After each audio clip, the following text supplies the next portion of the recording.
bersyukur sekali kita ditakdirkan oleh Allah untuk menjadi pengusaha. Karena jaminan Rasulullah menjadi pengusaha itu menjadi penerusnya Sayyidah Khadijah, menjadi penerusnya Abu Bakar, menjadi penerusnya Utsman bin Affan, Abdurrahman bin Auf, dan para pengusaha-pengusaha yang lain. Jaminannya menjadi pengusaha itu surga. Hanya dua pengusaha yang nggak bisa masuk surga. Siapa pengusaha yang nggak bisa masuk surga? Sebelum kami membacakan satu karya ilmiah dari Imam Zainuddin Al-Malibari, Babul Kasab, jadi bab nyambut gawe. Jadi di pondok nggak diajari bisnis, tapi ya bisa bisnis karena memang ada bab-bab tertentu yang membahas itu, termasuk bab nyambut gawe itu dibahas. Sebelum itu kami ingin bertanya, yang hari ini bisnisnya bermasalah angkat tangan. Yang hari ini bisnisnya bermasalah angkat tangan. Alhamdulillah. Banyak yang bermasalah. Masalahnya kurang duitnya. Iya.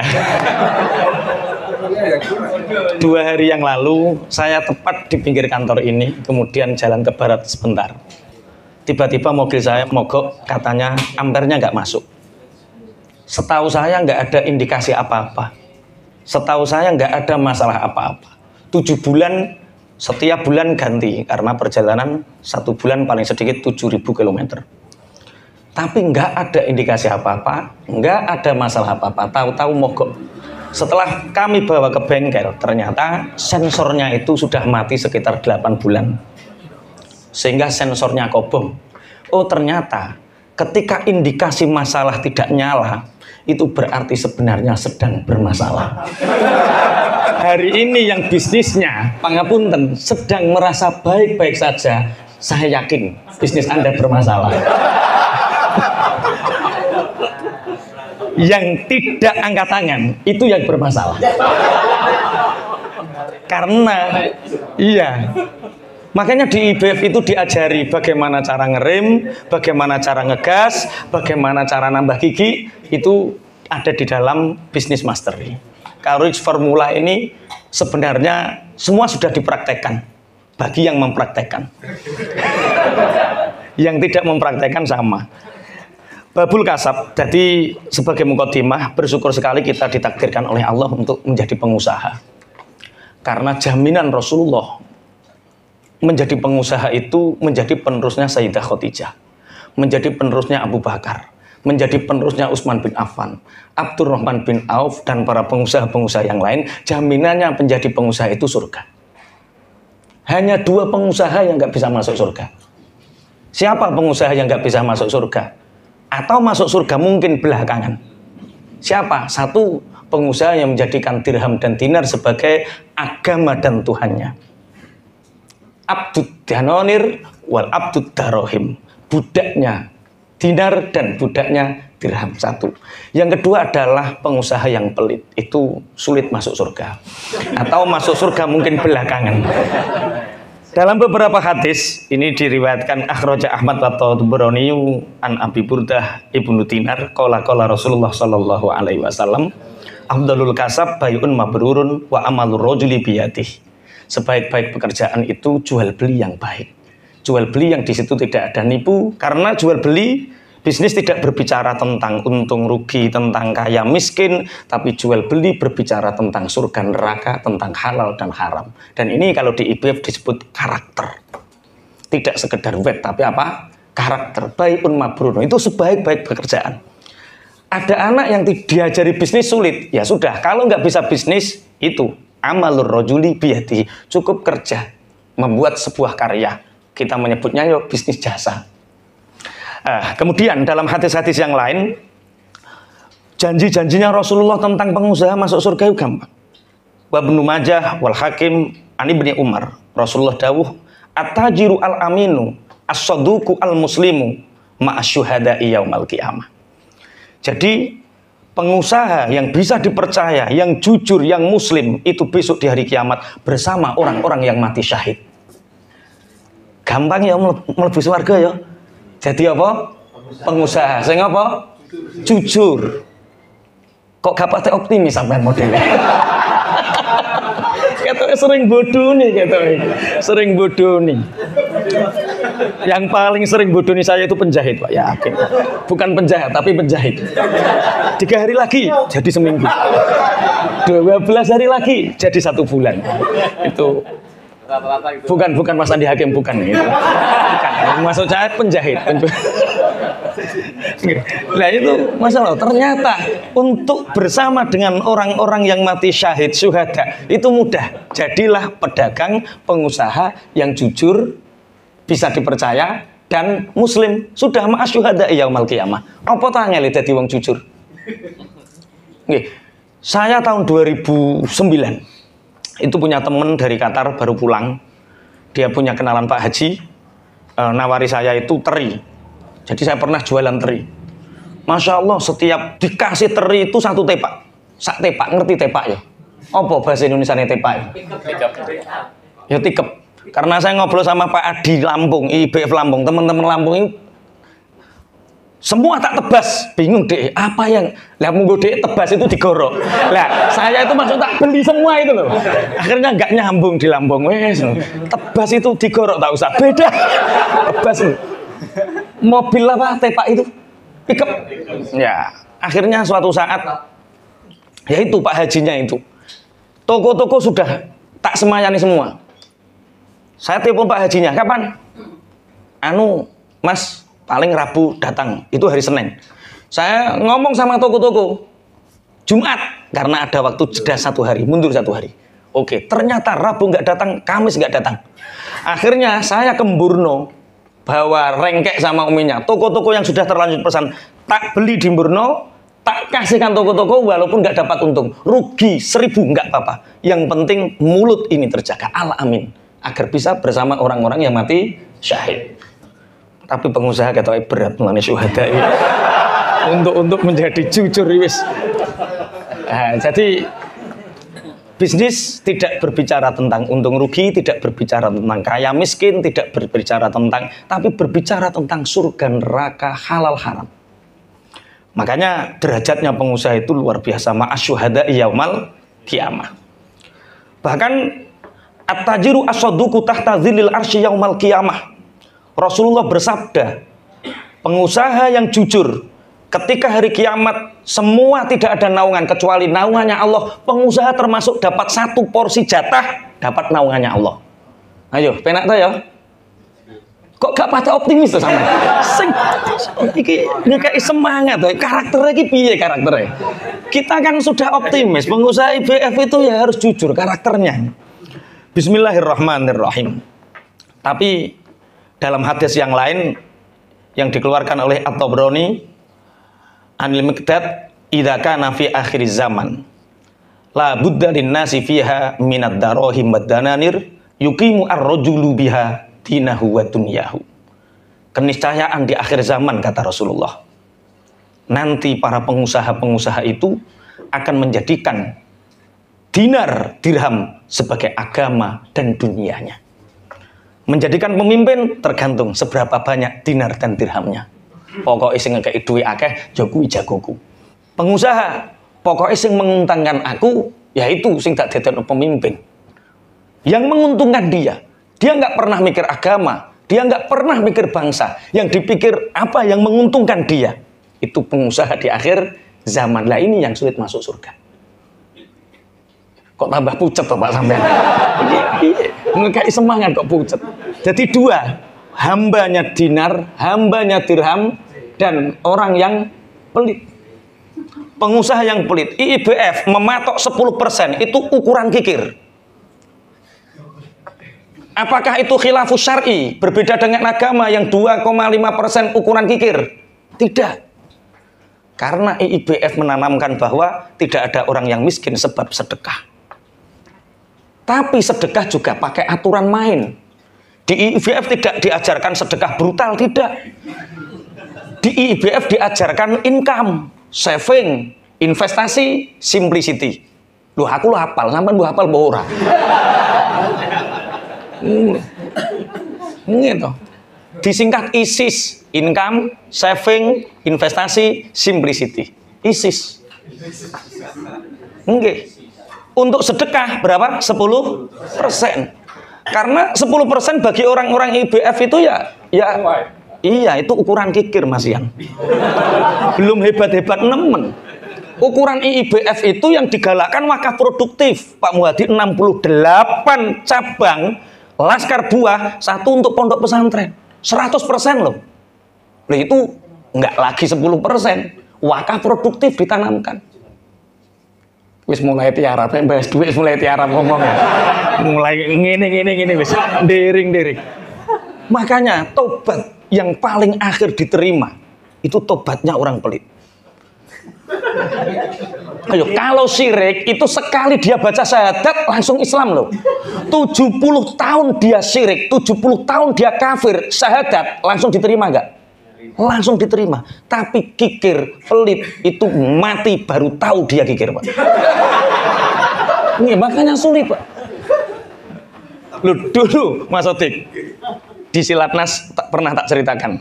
Ya, Pak Happy pernah kepinggil-pinggil. Ada orang itu sowan kiai saking bingungnya, Mas. Pak Kiai, tolong Pak Kiai, saya dibantu masalah saya. Masalahnya apa, Pak? Berat. Hutang. Kalau hutang di Lamongan, Mas Fadoli sering tak telepon.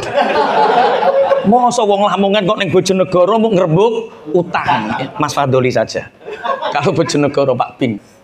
Lah apa masalahnya? Anu Pak Kiai, tolong beritahu saya di mana rumahnya anak setan itu.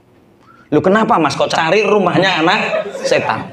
Saya itu sakit Pak Yai, 3 tahun sakit. Saya nazar mau membangun masjid 5M, tapi nggak sembuh. Kalau saya, penyakit saya sudah 3 tahun ini sembuh, saya mau membangun masjid 5M, sembuh? Tidak. Setelah nazar lagi, saya akan ngasih anak yatim kalau sampai sembuh 5M, tidak sembuh. Bareng wis katok, nazare amuan Pak.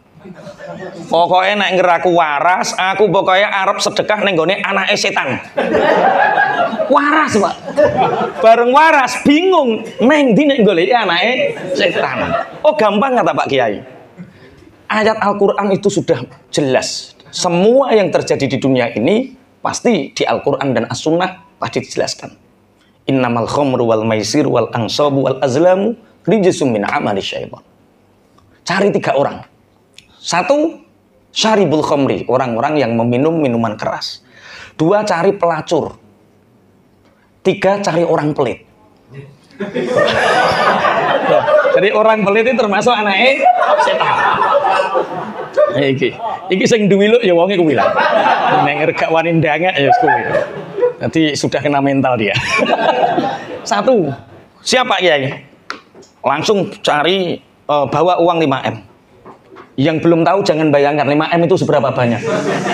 Pokoknya sak kresek gendel ireng iku 100 juta. Iku sak kresek gendel ireng sing dienggo bungkus lele bakul tengkek iku 1 juta. Lah nek ngger sak M berarti yo kali 100 berarti kali berapa? 10. Berarti sak mobil Agia ini wis cukup 5M. Akhirnya di bawah 5M itu tanya, di sini ada orang yang meminum minuman keras. Loh, ada. Itu rumahnya pojokan. Orangnya nggak terlalu besar. Yo kecil, lengennya yo cilik lengennya. Tapi digambari kalau jengking Pak. Gambari kalau jengking. Ketemu dicari, Masya Allah betul Pak.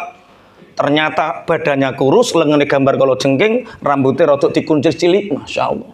Ngono sikile napa? Jebolan, apane celonone jebolan, kaosnya jek ono tulisan panitia kiamat. Wah, iku saking nakale tenan iku. Sampai tulis panitia kiamat. Bareng ditanya, Mas, sampean itu yang namanya ini. Oh ya Kak, ada apa? Alhamdulillah saya mencari jenengan. Lah ada apa? Ini di mobil ada uang 5 miliar. Tak kasihkan jenengan. Lillahi ta'ala. Wong jenenge preman Pak, suudzonnya tinggi. Sebentar Mas. Iki kok morong-morong kayak duit 5M dan pencucian uang ini. Tahu-tahu sampean pulang, aku ditangkap polisi. Ini ceritanya gimana? Kok bisa sampean ngasih saya uang 5M? Ngene loh Mas ceritanya itu. Aku loro 3 tahun Mas. Aku nazar bangun masjid gak waras. Nazar ngekei anak yatim gak waras. Bareng nazar ngekei anak setan waras. Lah bareng kata Pak Yai, sampean iku anak setan Mas. Orang-orang yang minum minuman keras itu anaknya setan. Langsung dijengkewing. Piye nek muni? Aku mbok anggap anak setan. Oh, wis apik dihamper kan langsung belaju numpak mobil belaju. Ternyata syaribul khamri, seorang preman pun masih punya harga diri. Barokah diarani anak setan karo Pak Kiai, tobat Pak dia, Pak. Makanya kalau Anda tersakiti sebab lisannya kiai, lisannya ulama, terima itu jadi obat. Alhamdulillah tobat. Berarti yang kedua sudah selesai. Yang kedua, cari pelacur. Di sini ada apa Pak? Bingung. Membahasakan pelacur kan ewoh toh. Iku lho Mas, sing adol serabeh iku. Wah, oh, wong tuwa enggak. Oh, pelacur Mas, pelacur. Oh. Ada di sini itu pojokan. Bawa uang 5 miliar, datang. Assalamualaikum, wong ini santri kok yang nandarin. Waalaikumsalam. Mbak, sampean yang namanya ini Mbak? Iya Mas. Alhamdulillah Mbak, saya nyari-nyari jenengan. Lo mau apa? Ini loh, saya mau ngasih uang 5M. Alhamdulillah, harga saya naik ya sekarang. Sampean boleh ngasih saya Mas, tapi sampean tak kasih dulu. Enggak, saya enggak minta. Loh, wong sampean ngasih yuk tak kasih toh Mas. Kan untuk sama-sama untungnya. Enggak Mbak, saya enggak butuh itu. Saya hanya ingin ngasih. Lah ceritane piye to Mas? Wong nek rene ngekeki aku yo tak kei dhisik. Wong sampean kok aneh ngekeki kok ora kintik kae. Ceritane kepriye? Gini loh, Mbak saya itu sakit. 3 tahun sakit itu nazar bangun masjid enggak waras, nazar ngasih anak yatim enggak waras, bareng nazar ngekei anak setan waras. Lah saya sekarang sehat alhamdulillah. Tanya Pak Kiai, anaknya setan itu siapaan? Kata Pak Kiai, ya pelacur-pelacur seperti jenengan iki anak setan. Tolong Mbak ya terima. Langsung masuk, tersinggung sekali pelacur ini, masuk ke dapur ambil arit Pak. Wah langsung dikejar naik mobil. Oh ternyata pelacur pun masih punya harga diri, Masya Allah. Barokah tilokno kiai anak setan waras. Mane barokah Pak Tukin engko ngurusi wong diutang wae. Barokah ya. Pak Tukin hadir ya? Hah? Oh di belakang yo. Lagi bikin konten. Oh. Saya tuh punya cara bagaimana YouTube menghasilkan 150 juta. Kok nggak tanya saya ya dia? Terus yang ketiga cari siapa? Loh. Pokoknya ini sak jenis sih lalinan. Oh, wong pelit, orang pelit. Di sini ada orang pelit, ada. Haji berkali-kali, tapi tetangganya kanan kiri masih miskin. Di mana? Di pojokan. Cari sana, Pak. Assalamualaikum Mbak Kaji. Waalaikumsalam. Enten apa nak? Sepeda silaturahim Mbak Kaji nomor kalih kula beto duit 5 miliar Mbak Kaji kangge jenengan. Alhamdulillah ya Allah. Kula nyipi nopo kok oleh rezeki nomplok kaya ngene iki nyipi nopo. Yang nazar ini bingung. Kok gak tanya ini uang apa? Tadi pelacur tanya, preman tanya. Ini Pak Haji berkali-kali kok gak tanya. Bingung. Akhirnya ini, Pak Kaji, ya Mas, jenengan boten tanglet niki duit nopo?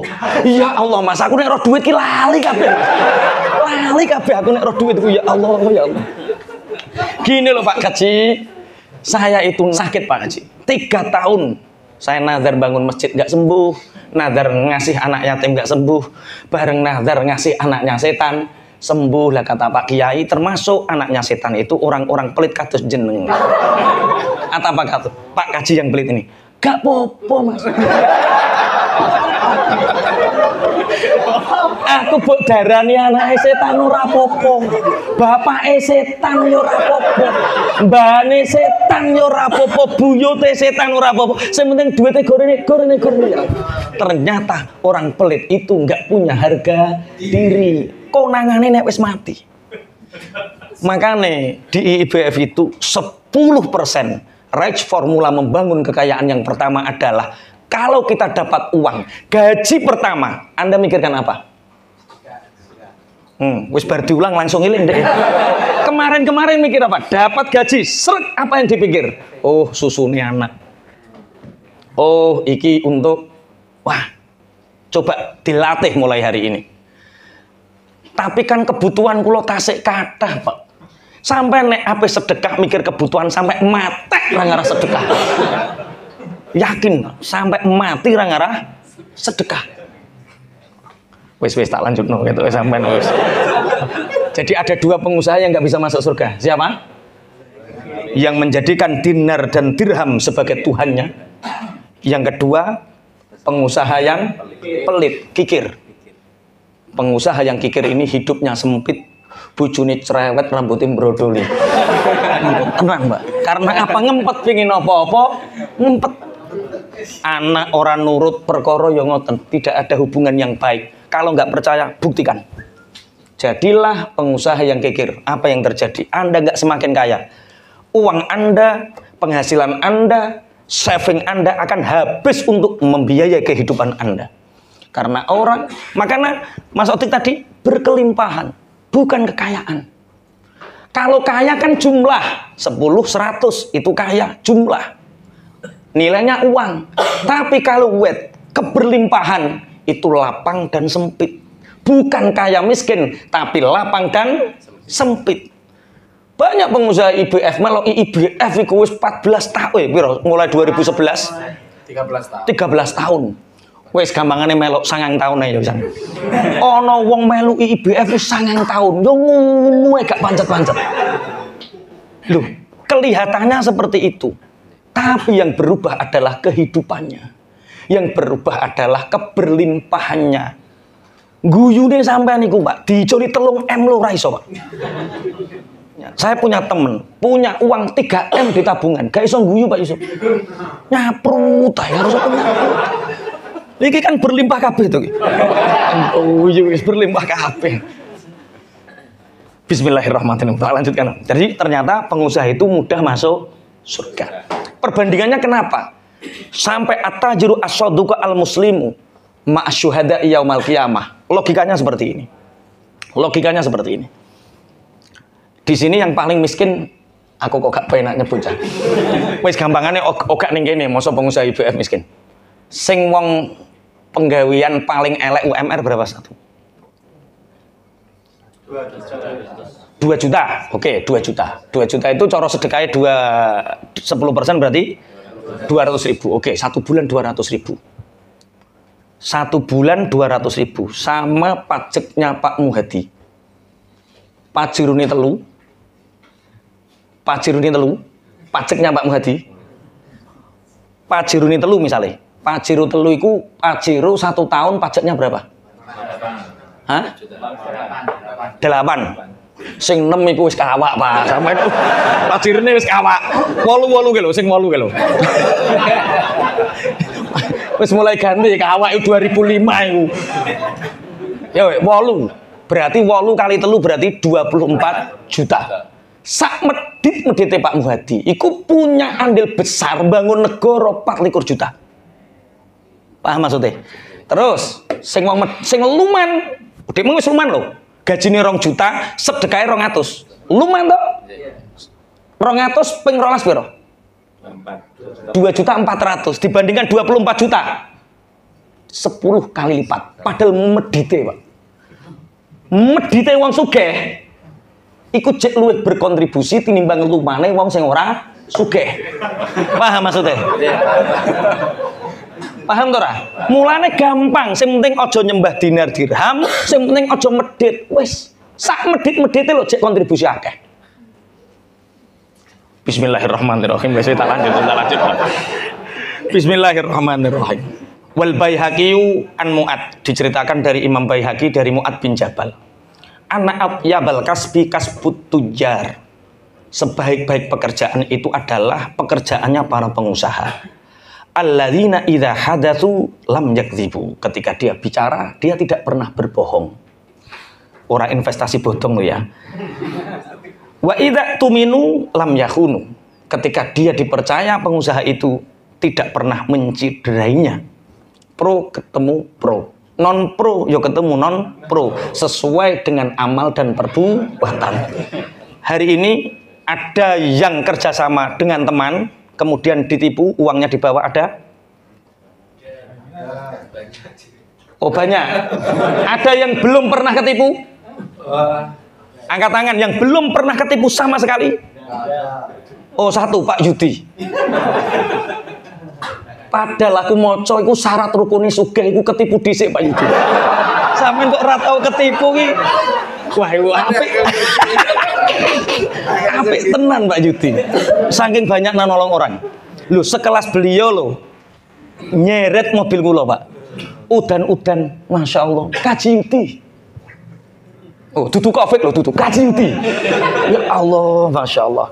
Syaratnya apa tadi? Ketika berbicara tidak berbohong, ketika dipercaya dia tidak pernah khianat. Wa idza wa'adu lam yakhlufu, ketika dia berjanji tidak pernah mengingkari. Wa idza ishtarawu lam yadhummu, ketika membeli ora maidu. Iki sing rada angel. Ketika kita membeli tidak mencela. Piro iki? Ngene kok. Iku gak oleh. Iku rada berat ketok iki. Bagaimana cara menawar? Jangan mencela, tapi tawar saja.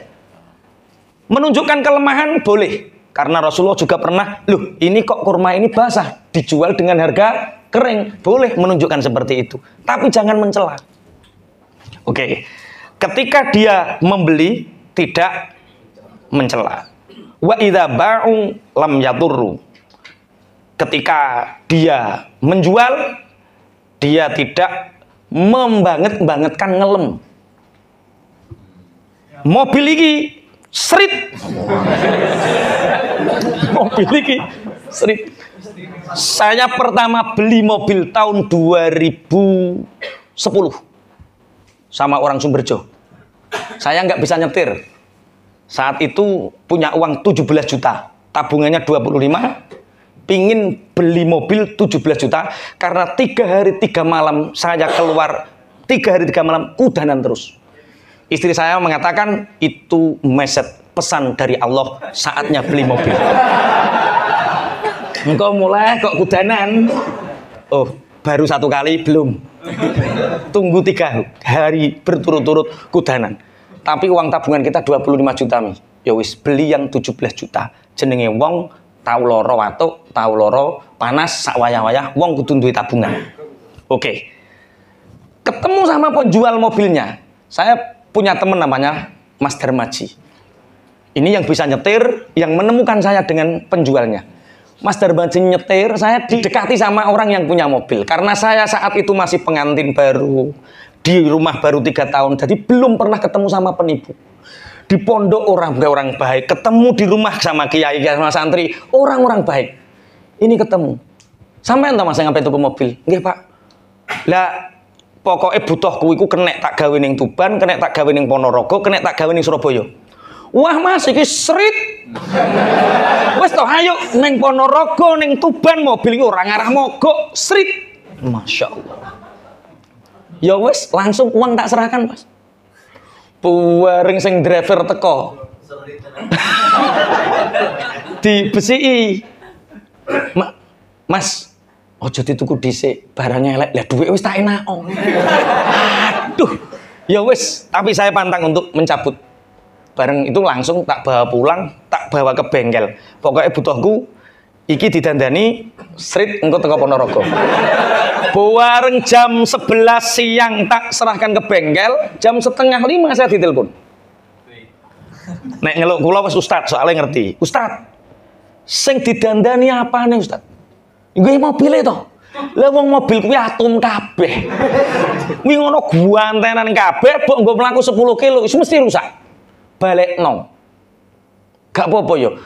Dalam bek khiyar itu kan ada 3 hari.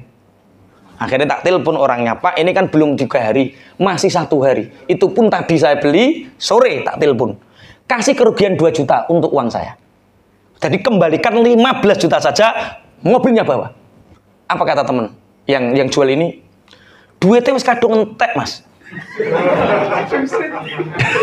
Duitnya wis kadung entek. Nek sampeyan gelem tak ijoli mobil. Oh, tak ijoli mobil. Ternyata yang diijolno itu mobil yang pernah ditawarkan saya, orangnya minta 9 juta. Loh, 17 juta sedan diijoli 9 juta, wongnya badi piro? Walah, kula asline rada kudu mreman trae. Wis kudu kerut-kerut kula. Tapi ada kakak saya itu ngerangkul, "Le, dunya iku gampang. Nek sampean rido ana barokah." Wis Gusti Allah ngirim iki ya wis iki diterima enenge lillahi taala. Engko ora ono barokah ridho. Ya wis kene wis muntuk-muntuk. Wis kudu nelponi ketua-ketua preman, Pak. Nggih. Lho saya bisa loh untuk mendatangkan 250 sampai 300 orang dalam waktu 15 menit saya bisa. Nggih. Wong bae duwe perguruan Pencaksilat trimo ngene ya teko kabeh, Pak. Tapi kata kakak saya, sabar, ridho, berkah. Tak cekeli umpamane ternyata saya mendengar orang yang menjual ini 7 hari mati, Pak. Mati. Sing nipu-nipu hati-hati. Ini setelah nipu mati. Mobil saya itu harga 9 juta mestinya itu ternyata 1 tahun luar biasa. Jarang mogok kecuali saat-saat tertentu. Maksudnya kan jarang toh. Iku Masya Allah barokah luar biasa. Nah ini cerita bahwa pengusaha itu yang penting tidak berbohong. Ketika berbicara ya tidak berdusta. Ketika dipercaya tidak mengingkari. Ketika membeli jangan mencela. Ketika menjual jangan ngelem nemen-nemen. Wong sing mbok lem kadang srit tok. Srit. Masya Allah. Nggih. Terus dawuh Kanjeng Nabi pripun?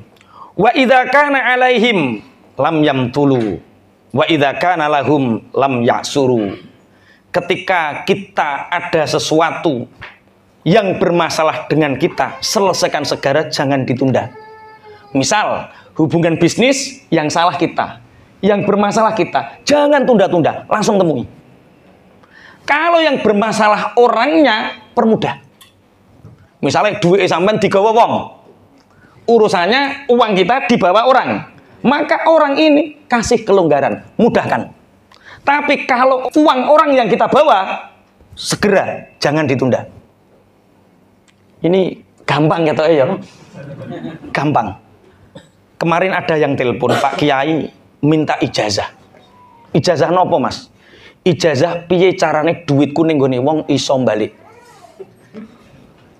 Tak kandhani le duitku dhewe yo akeh man ngene wong. Lah terus balik Pak Kiai, balik. Lah jenengan apake tapi balike dudu konggone wonge. Sapa sing balikne? Allah. Allah sing balikke, dudu wonge. Lah piye carane? Ya Allah memberi kemudahan kita melebihi uang kita yang dibawa orang. Carane piye? Ridho. Lah nek sampean bu angen-angen sing kuwi terus, Gusti Allah wis ora balekno, sampean ora ridho, atine mangkel, sampean kena lambung. Bojomu susah, mobil dijual perkara kena lambung. Berarti ada satu ijazah untuk teman-teman malam ini. Kalau uang Anda dibawa orang, apa yang kita lakukan? Lah ngono. Angel piye to Mas Odik? Gampang. Uangnya bisa balik, bisa. Siapa sing balikno? Gusti Allah. Dari mana Allah balikno? Gusti Allah kun fayakun. Makanya dari materi Mas Odik tadi saya bisa menyimpulkan satu. Pertumbuhan. Apa bahasa Inggrisnya pertumbuhan? Grow. Pertumbuhan, grow, itu ada 3 orang menyikapinya. Satu, pertumbuhan yang disadari. Oh, bisnisku bertumbuh. Oh, pondokku bertumbuh. Oh, sekolahku bertumbuh. Oh, penghasilanku bertumbuh. Kita menyadari pertumbuhan. Apa yang kita sediakan? Menyediakan support system. Fasilitasnya dibenahi. Wasilahnya dibenahi. Setelah pertumbuhan disadari, dicepai, kun fayakun. Maka terjadi pertumbuhan yang lebih signifikan. Kedua, pertumbuhan yang disadari tapi tidak difasilitasi dengan support system. Ora dicawisi piye carane menyambut pertumbuhan ini. Kudu ngene. Tidak disambut, dhek tenang-tenang ae. Bertumbuh, iya, ya wis. Wong ora nek ngerti bertumbuh kok ya wis. Kun fayakun tidak? Tidak. Karena pertumbuhan disadari tapi tidak dibentuk support sistemnya. Yang ketiga, dia tidak tahu kalau bertumbuh dan tidak melakukan apa-apa untuk pertumbuhan. Apa yang terjadi? Mancing terus, Pak. Sok mancing, awan mancing, beli, bengi mancing. Bukan berarti mancing itu hina, bukan. Itu kadang-kadang hobi, tapi biasanya ngono, Pak. Artinya orang yang tidak sadar dia sedang bertumbuh, tidak melakukan apapun ketika bertumbuh, maka tidak ada kun fayakunnya. Grow and well bisa terjadi bila kita menyediakan, kita sadar dengan support sistemnya, dan kita menyadarinya, memberikan fasilitas support sistemnya. Ini yang terakhir, hadis dari Ibnu Asakir an Anas, laisa bi khairikum man taraka dunyahu li akhiratihi wala li akhiratihi li dunyahu hatta yusiba minhuma jami'an fa inad dunya balaghun ilal akhirah wala takunu akidan 'alan nas. Rasulullah Shallallahu alaihi wasallam bersabda, laisa bi khairikum man taraka dunyahu li akhiratihi. Tidak dikatakan orang terbaik di antara kalian orang yang meninggalkan dunia karena akhiratnya. Zikir terus, ibadah terus, syugul sampai dunia ditinggalkan untuk akhiratnya. Bukan seperti itu orang yang terbaik di antara kalian. Wala akhiratihi li dunyahu, dan bukan orang yang syugul mencari dunia melupakan akhiratnya. Tapi siapa? Fa innad dunya balaghun ilal akhirah. Sebaik-baik kalian adalah orang yang menjadikan dunia menyampaikannya kepada akhirat. Jadi dunia sebagai kendaraan kita untuk menggapai akhirat. Wala takunu akilan 'alan nas. Kalian jangan makan dari hasil keringat manusia. Berarti keringat ini adalah kehormatan kita. Kita jadi pengusaha, kita kerja agar kita punya izzah, punya kehormatan. Bekerja untuk mendapatkan kehormatan. Maksudnya memakan manusia adalah memakan keringatnya manusia. Hidup meminta-minta. Selalu nek bahasa Jawa ini kemladeh. Mbuh aku Indonesia gak ngerti. Apa kemladeh? Oh iya, benalu. Orang yang memakan keringat orang lain itu akan menjadi benalu, nemplek rono oleh, nemplek rene oleh, yang penting oleh. Dan orang yang seperti benalu, dia tidak akan pernah punya kehormatan. Itu yang bisa kami sampaikan. 10:30. Masih kurang. Lihat di YouTube Santri Senior. Lihat di YouTube Santri Senior. Saya nggak pernah mengajak teman-teman untuk subscribe. Tapi emas tidak akan pernah tertukar dengan batu. Arang tidak akan pernah menjadi batu, dan batu tidak akan pernah menjadi emas. Subscriber ikut tahu mana emas dan mana batu. Ini pesan untuk Pak Tukin.